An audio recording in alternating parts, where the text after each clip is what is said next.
allocated 2 or 3 seats in the European Parliament. So what they've been doing is using this access to the European Parliament funds to finance their local political affairs or Yes. in France. So you might find that they are working as an official member of the European Parliament, Yes. but they're using the funds to finance their French movement. Yes. And it is very common in a number of the parties here. And some of the other opposition leaders are actually very concerned because they too might very well meet the same fate. So a lot of them have been criticizing the court, saying that the court has gone a bit overboard with this one. Yeah, and to support what you say about how commonplace it is for smaller parties across Europe to do this thing, Nigel Farage, the man who is arguably the most popular man in British politics after the Prime Minister, Sir Keir Starmer, certainly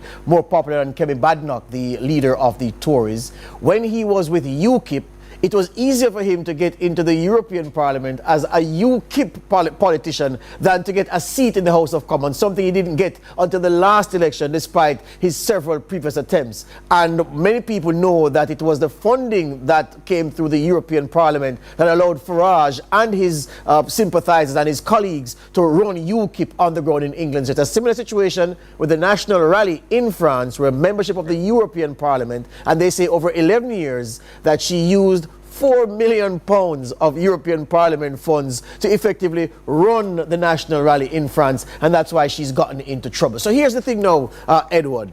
With the situation as it is, the National Rally has a problem. Do they go with their youngster, the president, the paper president of the party, Jordan Bardella, as the candidate for 2027? Do they rally around him? Or are they saying that Le Pen is still the woman and that every move will be made to ensure that she is legitimately presidential candidate when the time comes? Well, the National Rally, they've been quite strategic in how they have approached their French politics. So we have had Jordan Bardella, who I think he's now 29. He's Yes. the head of the party. She's the head of the party in the parliament. He's the head of the machinery, if you will. So they have been working in tandem. And pretty much when we had the legislative elections earlier last year, it was clear that he was the one who led the campaign to be prime minister. Because in France, you've got the president who is the head of state, and Yes. the prime minister was the head of government. Yes. So they have been working together to a certain extent. And the thing is, Jordan Bardella is as popular as Le Pen. So it's not really seen as weakening in terms of their position. Of course, Bardella is seen as being too young. This is someone who has not completed his university degree.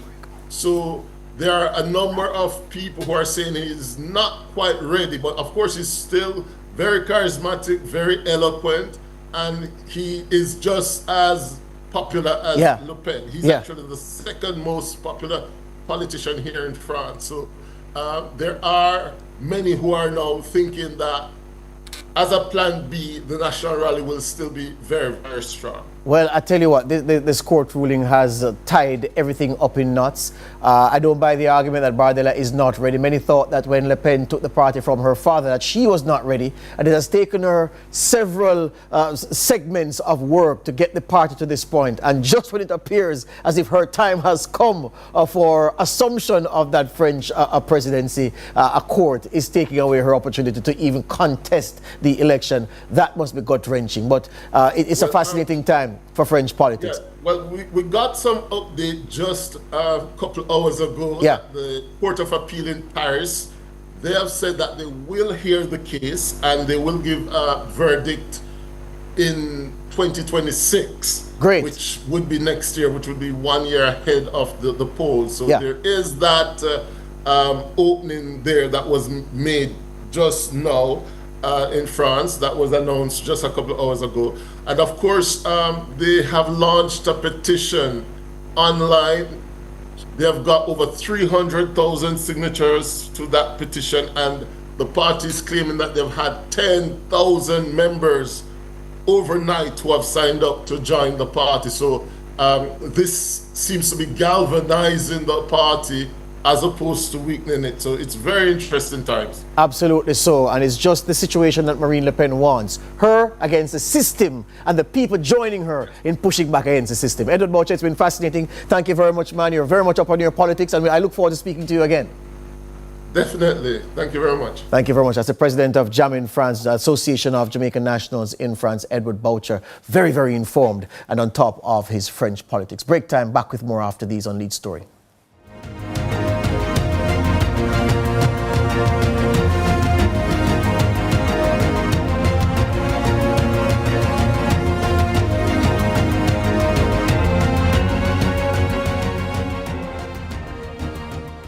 Are attacked by harmful mouth bacteria. The root cause of bad breath, gum problems, cavities, plaque, and tartar. That's why Colgate combined the best science and technology in Colgate Total. Unlike others, its superior formula fights bacteria and creates a powerful protective barrier for up to 24 hours to prevent them from coming back. Take control of your oral health with Colgate Total. Jamaica is on a transformative path, and the Ministry of Economic Growth and Job Creation and its agencies are leading the way. MEGJC Matrix is back for Season 2, bringing you the latest on the projects shaping our nation's future. Big changes, bold moves. This is the Season 2 of the MEGJC Matrix, driving development, transforming lives.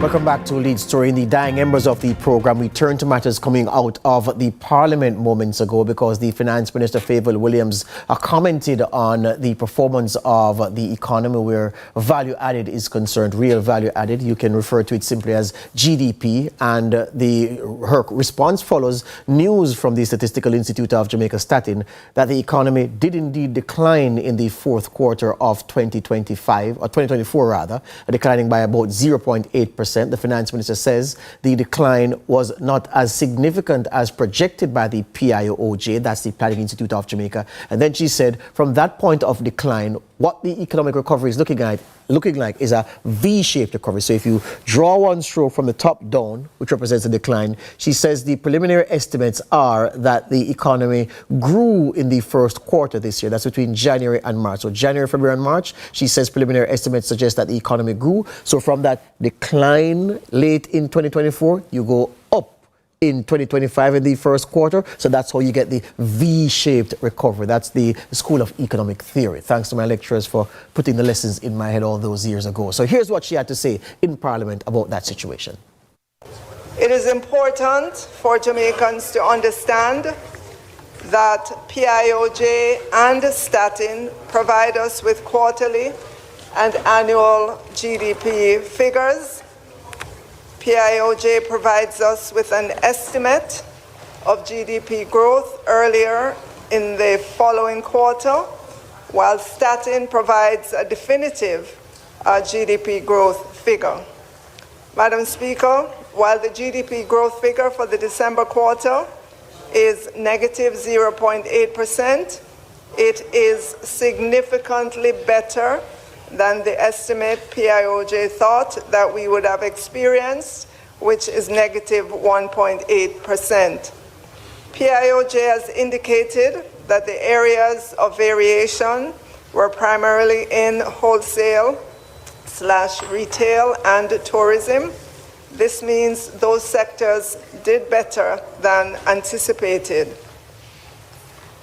If I could get a chart up on the screen, you will see a distinct V-shaped recovery following the devastation of Hurricane Beryl in the third quarter of 2024 and the follow-on negative impact of Tropical Storm Raphael in the fourth quarter of the calendar year 2024.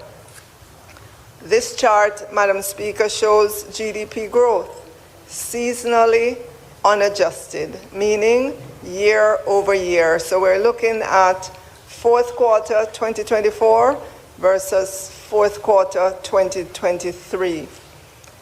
There's another way, Mr. Speaker, that statin also represents GDP growth, and that is seasonally adjusted, which compares, for example, the fourth quarter of 2024 versus the third quarter of 2024.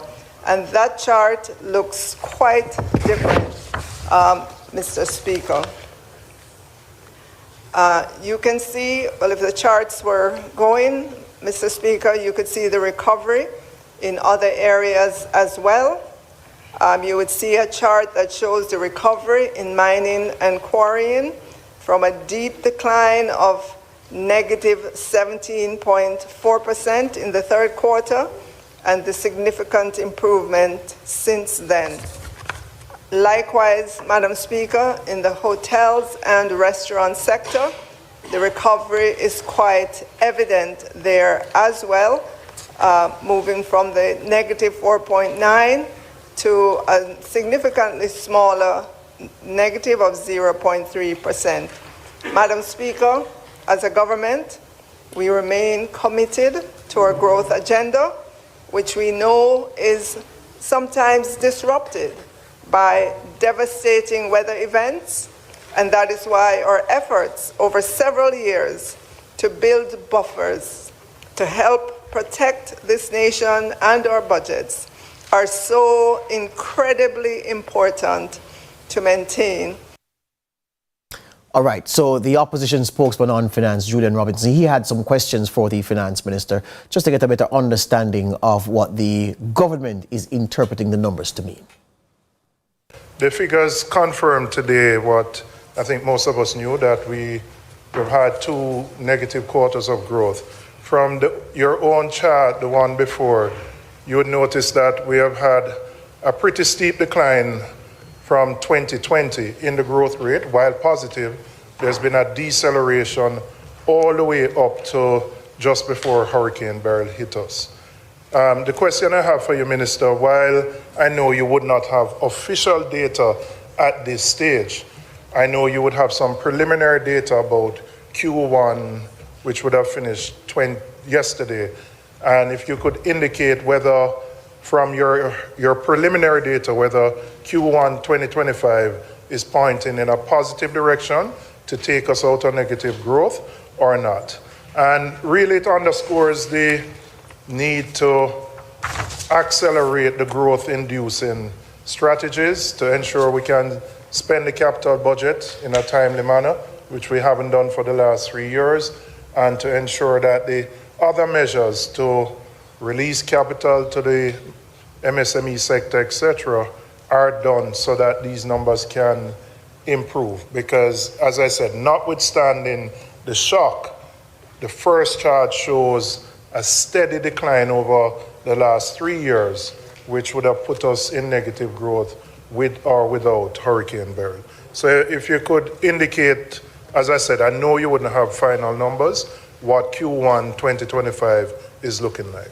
Mr. Speaker, the last time PIOJ presented, which again, PIOJ gives us a preliminary estimate, they anticipate that we would return to economic growth in the January to March quarter 2025 with projections within the range of 0.1 to 1%. Thank you, Mr. Speaker. Yeah, so she says 0.1 to 1%, meaning could be 0.1, 0.2, it could be 0.8, it could be 0.9, it could be 1, that range. But the PIOJ does expect that the economy should go the other way in the January to March quarter, which is up from the consecutive down it registered in the last 2 quarters of 2024. Be mindful that we are now in the second quarter of the calendar year, the start of the 2025-26 fiscal year, which is what the budget debate completed last week was all about, this fiscal year that we are in now. And of course, effective today, April 1, the income tax threshold moves from $1.7 million to $1.8 million as part of the 3-point move to $2 million per annum. And the opposition leader has said that, look, their plan to push the income tax threshold to $3 billion. He says it remains under review for them to see how it could be worked out. He says there are certain numbers that are not available to them, but they're looking, and if and when they get into power, they'll be able to look at all the numbers to determine how they can lift the threshold to that point. So a lot happening on the political front, especially where the economy is concerned. That's my time here on Lead Story. I make way for the news at 7.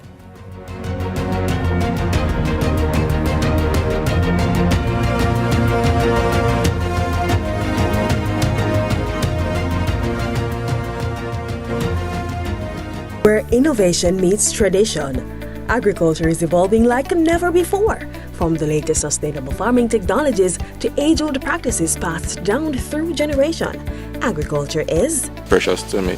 I love the animals. I don't mind getting my hands dirty. I love working. Join us right here on CVM TV every Sunday during news at 7 as we explore the people, the science, and the breakthroughs that are shaping the way we grow, eat, and live. You don't want to miss it. This is Farming Forward. We are back for season 2 of Corner Office. We are highlighting small businesses, hard-working Jamaicans who are doing their own thing in their own spaces. People who are in their role, bossing up their role. Let's go! Let's get it! It's not if you own the company or not, it's how you own the role. Ice cream is coming. Guess what? It is your Corner Office. Season 2, bigger and better. And guess what? You don't think it's not yet? Check it out. Put the end of the place. Undercover. Easy yourself.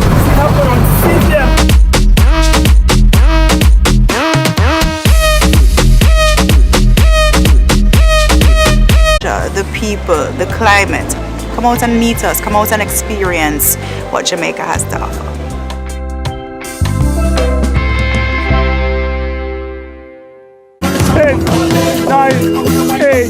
CVM TV, in association with Express Fitness and Exodus Carnival, presents Fit for Fet, the ultimate workout series to get your body ready for the road.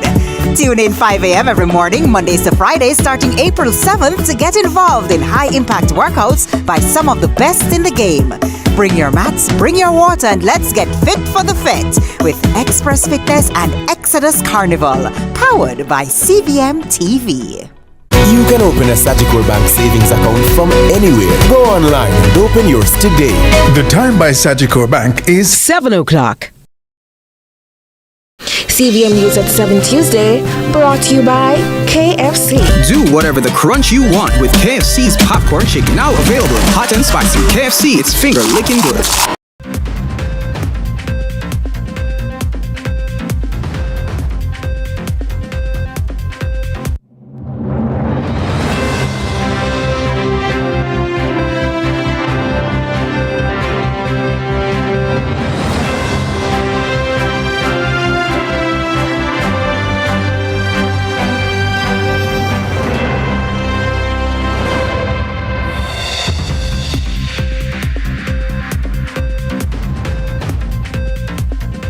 Tonight in CVM News at 7, Decision 2025, Favour Williams goes for St. Andrew Eastern hat-trick.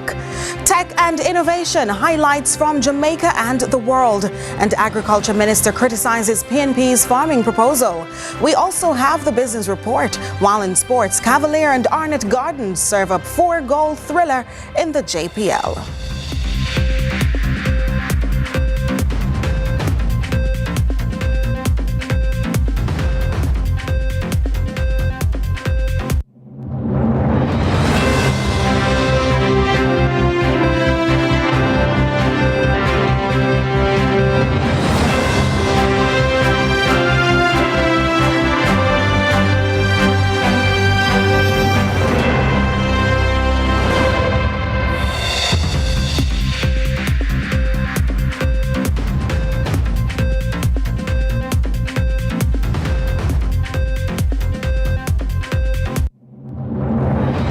From Kingston, Jamaica, this is CVM News at 7. It's Tuesday, April 1, 2025. I'm Nika Lewis. Thanks so much for having joined us. Tensions are rising between the key figures vying for the St. Andrew Eastern Battleground constituency. The Jamaica Labour Party JLP Member of Parliament for St. Andrew Eastern, Fiscal Williams, who is also the country's finance minister, launched a scathing critique of her opponent, Patricia Duncan Sutherland, and the opposition's plans if it forms the next government. Her comments came at a JLP area council meeting on Sunday. With the latest, here's Andre Jebinson. Stage is being set for a St. Andrew Eastern showdown once the date is announced for the next general election. Fiscal Williams is trying to make it 3 in a row for the JLP. Her neighbor and fellow MP Juliet Holness thinks that Williams' success is assured. Because like Ja work in East Rural, Fiscal is working in Eastern, and the second Juliet, my namesake, is working hard for the people of West Rural. We have never seen anything like that before, because people can only stay in seats when they work hard and they know that their constituents want them to come back to work hard again. Those who don't perform, them wander all over Jamaica. Williams' seat has been characterized by narrow margins in previous elections. In 2020, the COVID election, she soundly beat Venetia Phillips. But in 2016, she won by just 161 votes, a margin of 1.1% over the PNP's Andre Hilton. The situation was similarly tight in 2011 when Hilton claimed victory with only a 254 vote difference, translating to a 2% margin over Sapphire Longmore. This time it will be the PNP's Patricia Duncan Sutherland. She rile up the people them in Augustown to tell the Zozo to leave. But that woman crazy. She don't know Augustown.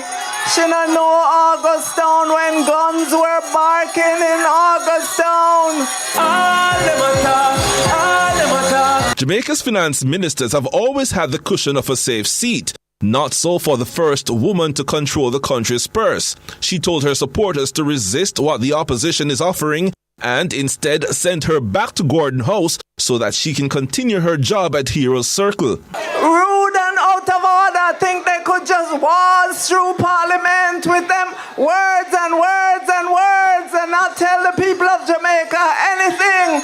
For the whole week after they spoke in Parliament, people have been saying how much them promises gonna cost, how much, not a word out of them because they know they couldn't tell you how much they were gonna cost. She argued that her spending plan is superior to the opposition's. So when I presented it in Parliament for all Jamaicans to see, now them a run come say, oh, it's not 1 year, it's 5 years. But even when they do that, them maths still no maths in.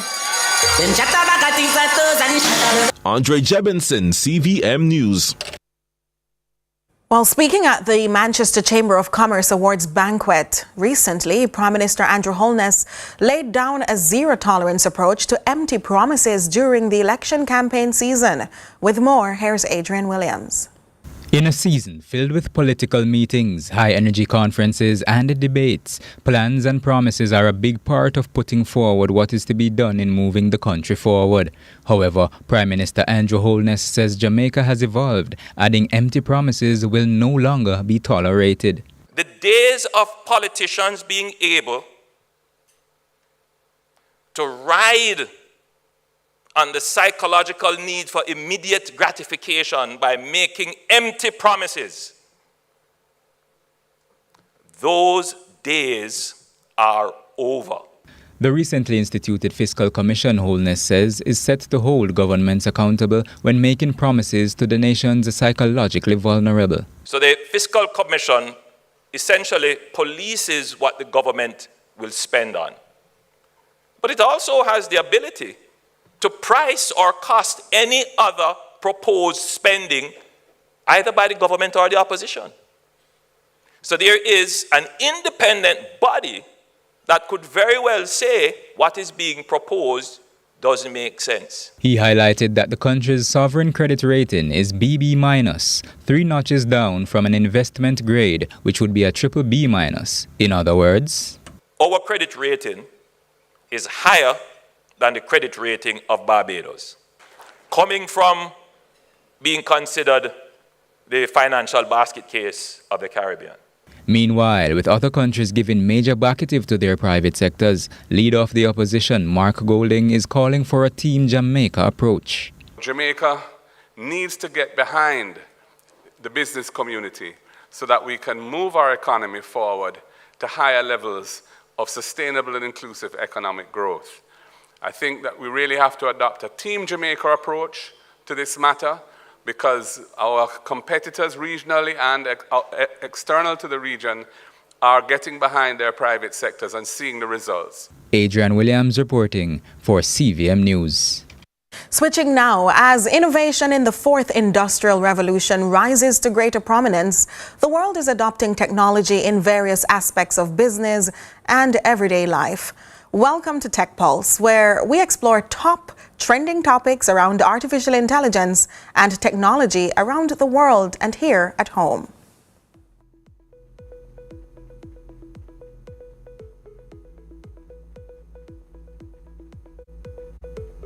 In Tech Pulse today, Joelle Pineau, Meta's Vice President of AI Research, has announced her departure from the tech giant.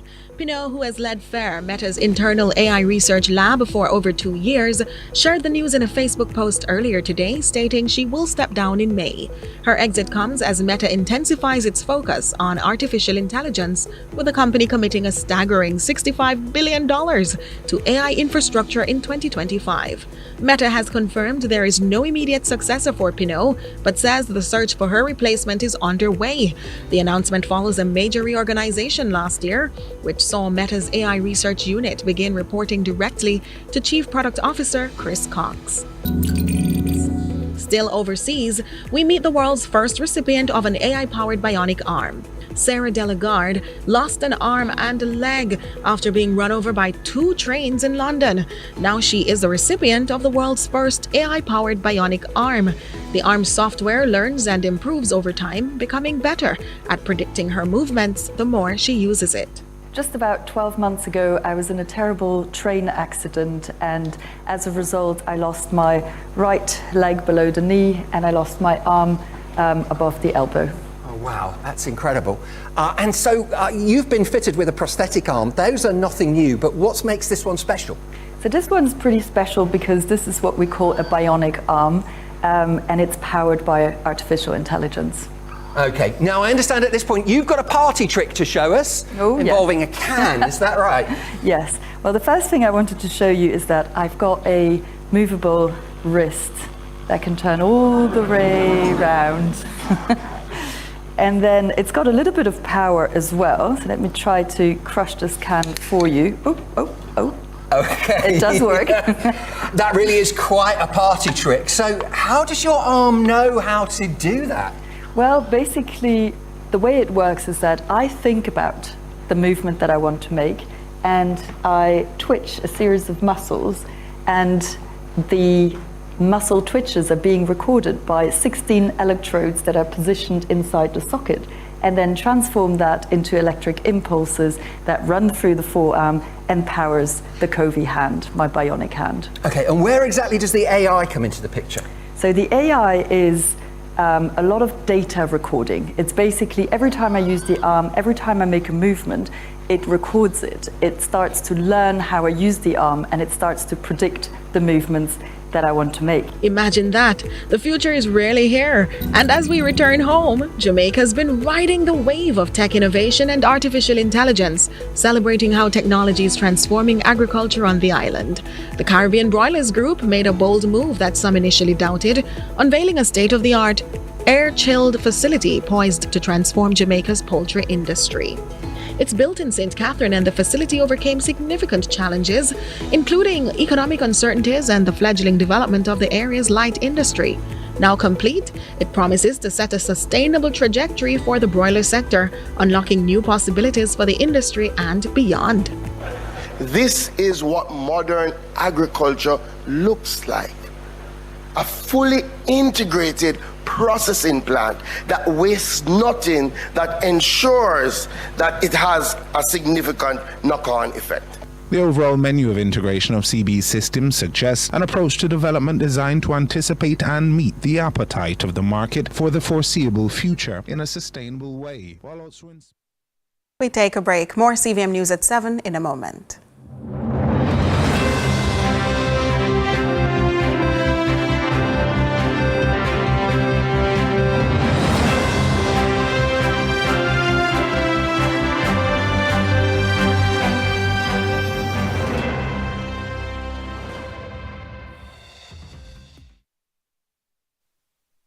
Yes, miss.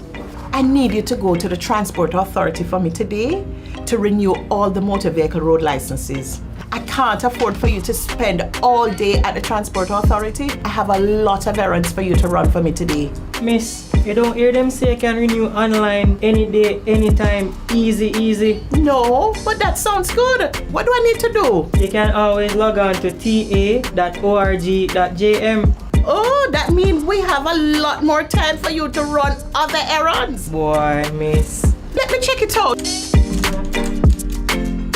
Ah, easy as 1, 2, 3. 10, 9, 8, 7. CVM TV in association with Express Fitness and Exodus Carnival presents Fit for Fet, the ultimate workout series to get your body ready for the road. Tune in 5 a.m. every morning, Mondays to Fridays, starting April 7th to get involved in high-impact workouts by some of the best in the game.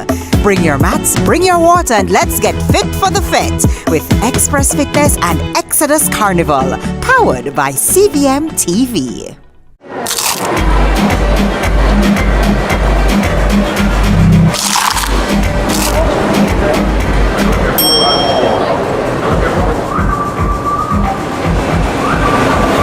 Do whatever the crunch you want with KFC's popcorn chicken. Delicious, crispy, irresistible.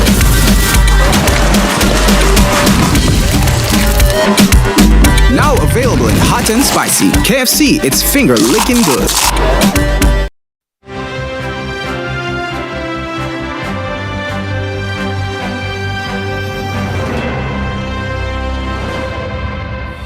Welcome back. The government's multi-billion-dollar road rehabilitation effort continues to make headlines with concerns emerging over contractor capacity and material availability. Works Minister Robert Morgan addressed these concerns in Gordon House today, assuring the public that the initiative remains on track, as Courtney Lewis reports. Works Minister Robert Morgan is offering clarity regarding the capacity of contractors in handling the government's ambitious road rehabilitation program. His comments come in response to concerns raised by the opposition regarding the availability of materials and the feasibility of reconstructing a proposed 168 roads under the initiative. There's no asphalt shortage in Jamaica.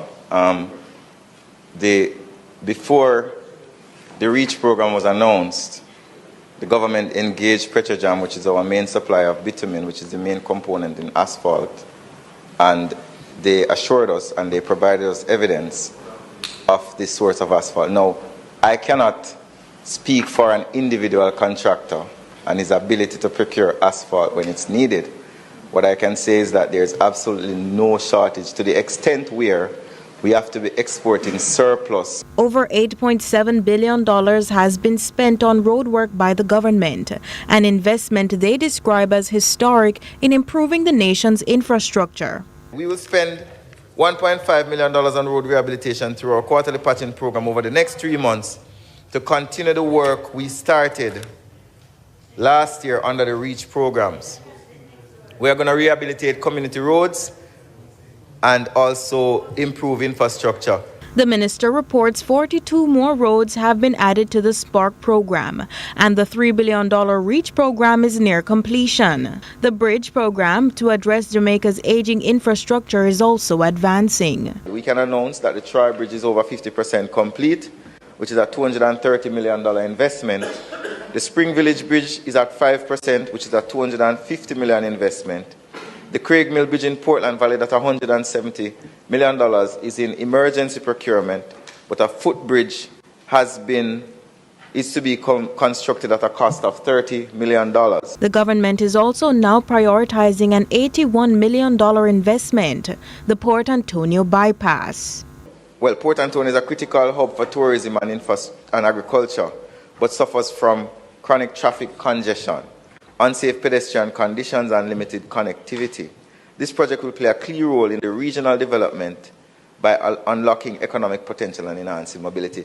The Cabinet will, on Monday of next week, contemplate the Port Antonio bypass, and I'm confident that it will have the support of the Cabinet so that it can commence in short order. Courtney Lewis for CVM News. Still in the Parliament, and Courtney Lewis now joins us on set. Courtney, we understand that the Finance Minister also made a statement on the growth of Jamaica's gross domestic product. Yes, so as we know, today marks the start of the financial year, and the Finance Minister Favour Williams noted a sharp increase in Jamaica's growth despite the initial economic shocks of Hurricane Beryl in 2024. She made note that there are sectors that experienced growth, including mining and quarrying and the hotel and restaurant industry, from a negative 4.9% in the quarter in 2024. That's the last quarter of 2024, the third quarter actually. Okay. And now to the fourth quarter, which experienced a negative 0.3% growth. But despite this, the opposition spokesperson Julian Robinson says there has been some improper spending of the capital budget. Underscores the need to accelerate the growth-inducing strategies to ensure we can spend the capital budget in a timely manner, which we haven't done for the last 3 years, and to ensure that the other measures to release capital to the MSME sector, etc., are done so that these numbers can improve. Because, as I said, notwithstanding the shock, the first chart shows a steady decline over the last 3 years, which would have put us in negative growth with or without Hurricane Beryl. But the minister predicts some growth for this year's first quarter, using some preliminary figures from the Planning Institute of Jamaica.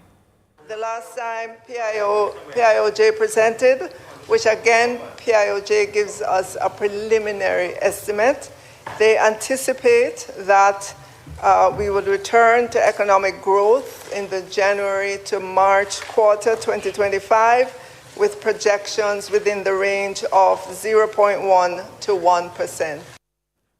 The nation's business of tourism is to be formalized under an umbrella academy, first in the West, before extending across the rest of the country. Several factors have been analyzed, powered by research and resources, to leverage our offering on the world stage in the ways that are more professional and mutually beneficial. More from Carolyn Brown. We want to change the view that anything and everything goes. Tourism Minister Edmund Bartlett outlining the changes expected through an academy to shape Jamaica's next generation of cultural ambassadors, with a mindset to be professional, guided by the Tourist Enhancement Fund TEF commissioned extensive ecosystem study, paving the way entertainment is offered in the tourism industry and how more can be achieved. We listened carefully, and what we heard was clear. Visitors want more diverse and frequent entertainment offerings, especially reggae, jazz, and comedy. They want authentic, immersive cultural experiences. They want excellence. He makes it clear the academy, which will have roots in Montego Bay, St. James, the tourism capital, will be refined and tested, and with a national blueprint for entertainment development, spring branches in Negril, Oterias, Kingston and beyond, a platform of global measures. And so $50 million of investment from TEF, we have established a hybrid academy that combines online learning, in-person mentorship, live showcases, and industry integration. A win for tourism, culture, entertainment, and sport. Carolyn Brown, CVM News. We have more to come right after this break.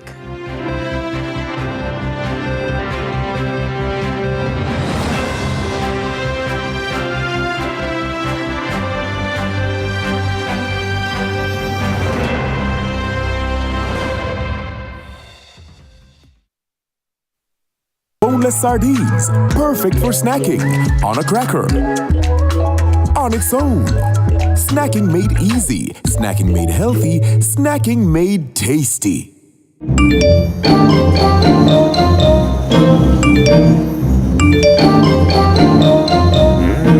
You ever get bun yet?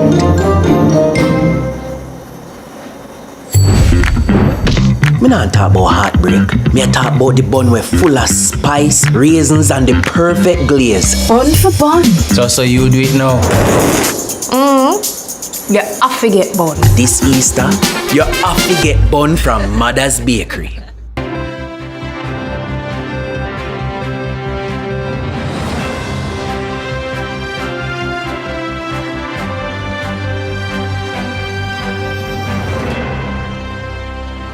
Thanks so much for staying with us. We head now to the business report with Joel Crosskill.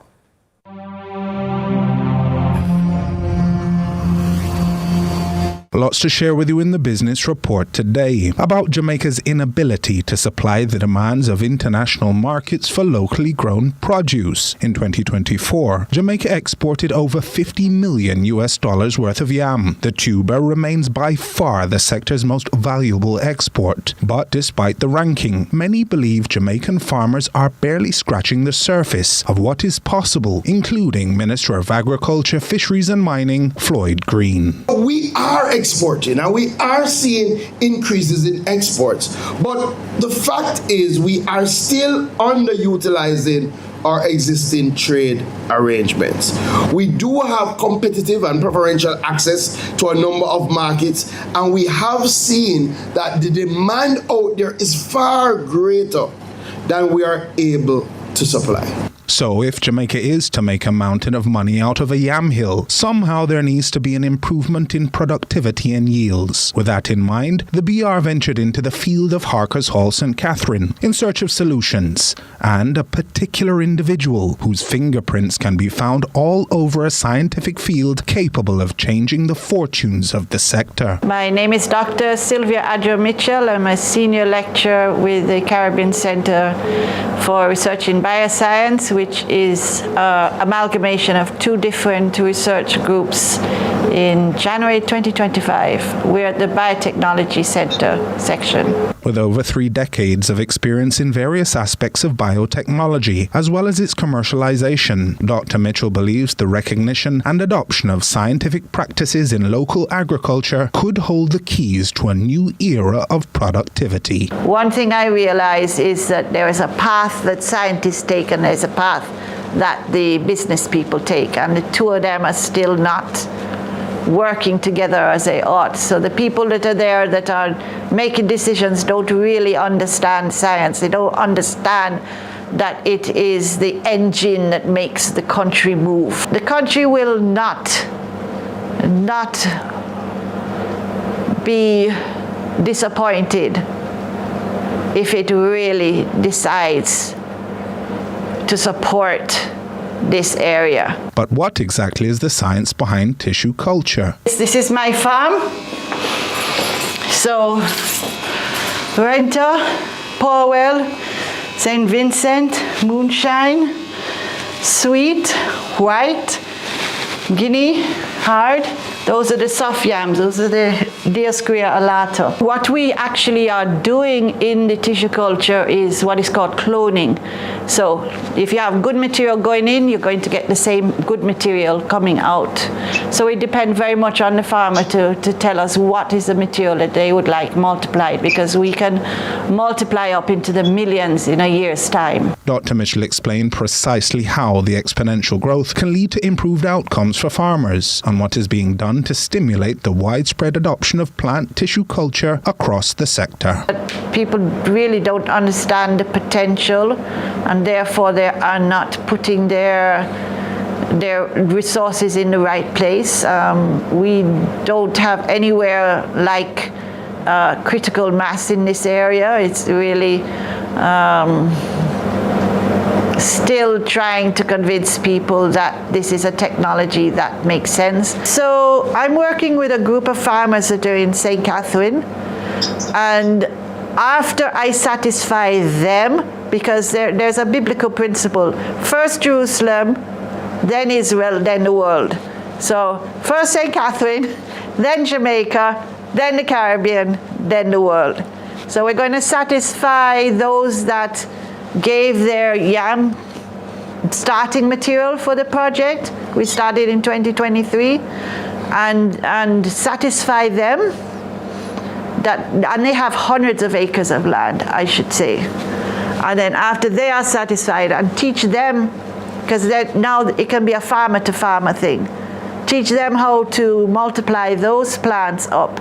Because as well as tissue culture, there's another method that can be used after that, that each plant that comes out of tissue culture, you can multiply it 100 times in that first year.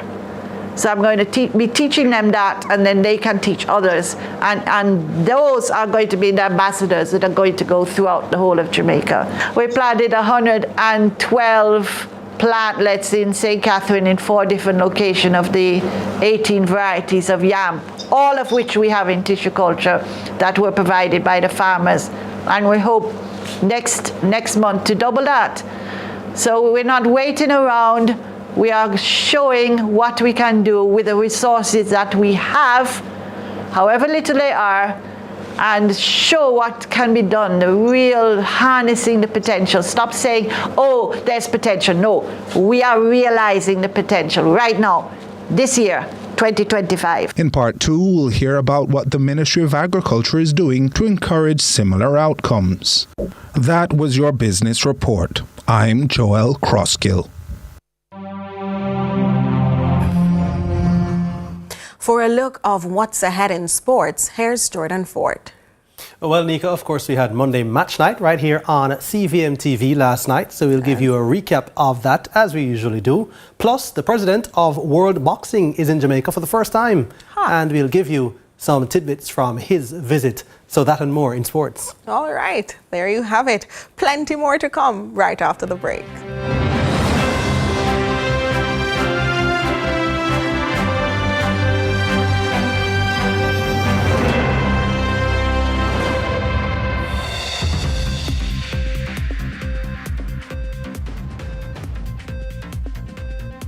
Whatever the crunch you want with KFC's popcorn chicken.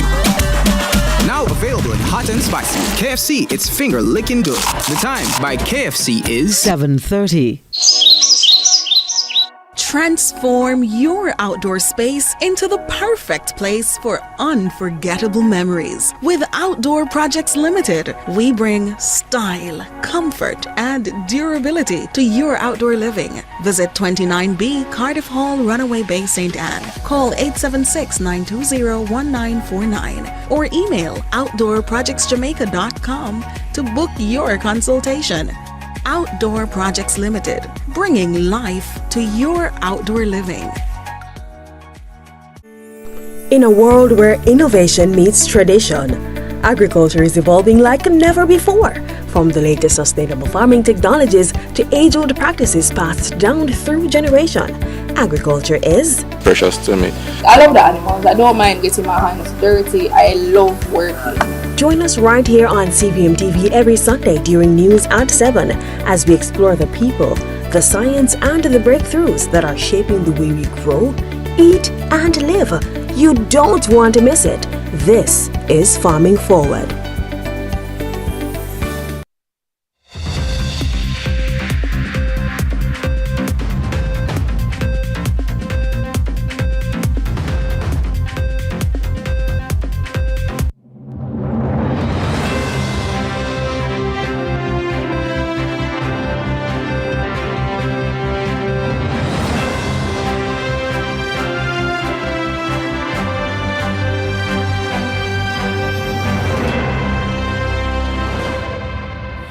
Welcome back. Turning now to crime and security, Jamaica has recorded a milestone in the crime fight with a 35% reduction in murders when compared to the same period for last year. Let's hear what one expert believes is driving the declines and his predictions for the murder figures at the end of the 4 quarters. Jamaica is starting 2025 on a high note, with the murders for the first quarter showing a dramatic 35% decline.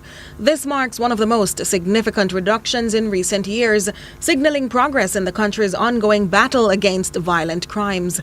Other major crimes have recorded dips in the double digits too, including shootings, robberies and rape. The only time I've seen a decline in the short period of a time is 2011 post-Tivoli incursion, and the period between 80 and 84, in 82, after the elections, after the 1980 election, 1981 figure dropped dramatically, and so on and so forth. But that was the Civil War ended, and everybody emigrated, and then came back to us in the 90s. But the fact that this is happening in what we would call a normal environment. It is the biggest reduction I've seen other than El Salvador, which has had a unique opportunity with their state of emergency, with their indefinite remand and their super prison. In the Pan American region, it's the largest fall anywhere. The criminologist and crime fighter says there are crucial factors contributing to the fall. You have a massive thrust by the JCF in terms of operations, and a strategy that is geared on pretty much making the gangs war-weary. There's operations upon operations upon operations, It's ongoing, and there's a highly motivated police force, and Dr. Blake and his high command have managed to have an incredible connect with its membership, and everybody is more motivated. I don't hear people complaining, and police love to complain, and I don't hear any police complaining. Everybody is ready to attack it. Everybody is part of the plan, and they're part of the solution. The Jamaica Constabulary Force has been attributing its steady decline since last year to a combination of targeted policing strategies, increased community engagement, and the use of modern technology to track and combat criminal activity. Dr. Mackay says at this rate, Jamaica's murder figures sliding just below the 900 marker at the end of the year is highly likely, also highlighting amended gun laws and anti-gang measures. A lot of these guys who do the robberies are parts of larger gangs. If they're seen in public spaces, they're going to be arrested, and there's chances that there are cases out there for them. So the anti-gang legislation has had an across-the-board effect. You're going to find, because of the anti-gang and because of the new gun bill, that over the next 10 years, you will see a reduction of crime significantly, and you will see a significant increase in our prison population. Because what happens, normally you get caught with a gun, first offense, you may even get a fine, you may get 1 year, and you're right back out again. Now it's 10 years and 15 years. Another critical cog in the fight against crime he's hailing for the drop is the law enforcement personnel, some injured or killed in the line of duty protecting the nation. We move now to regional and international news. We begin with news in the region. In Barbados, the Ideas Forum heard from Government Senator Gregory Nichols, who strongly believes that the island's caves, rivers and springs should not have private owners. Nichols, an attorney at law, says these features of the island's physical landscape are too important for livelihood and future generations. More from CBC Barbados. We need to start looking at ways in which we create these as a zone within the National Heritage Park. And I want to see the Ministry of the Environment and the powers that be start treating the National Heritage Park in Barbados much more seriously, so that somebody can't come and say, well, I bought the land where this river or this spring is, and exclude the residents and other people from accessing them. These are things that are very, very critical for our environment and for our livelihood. Porry Spring is another area that can be developed. And in international news, a new law banning junk food from Mexican schools came into effect on Monday, aiming to tackle the country's growing childhood obesity epidemic. More from Al Jazeera. A new law banning junk food from Mexican schools went into effect this week. Schools across the country now have to offer healthy options such as fruits, vegetables, and traditional Mexican dishes. It's certainly an adjustment for a system that has for generations normalized junk food being sold in school shops, including ultra-processed snacks, candies, potato chips, and artificial fruit drinks. Currently, 4 out of every 10 Mexican children and adolescents are overweight or obese. Recent projections tell us that if we don't act quickly, by 2035, 56% of kids will be overweight. The U.S. stock markets have fallen again as President Donald Trump prepares to unveil a massive slate of import taxes on the second day of April, which he has called America's Liberation Day. It comes after the U.S. president suggested that the new tariffs he is set to announce this week will hit all countries, not just those that have the biggest trade imbalances with the U.S. That report from BBC. I think that we're going to be at $5 trillion of investment. I think you're going to have investments very shortly. We're already 3.5, and we have commitments, verbal commitments for a lot more. And numbers like that have never been done in this country. And it's going to get harder. This is in 2 months. It's really in less than 2 months because since we've really gone out with it. That's it for regional and international news.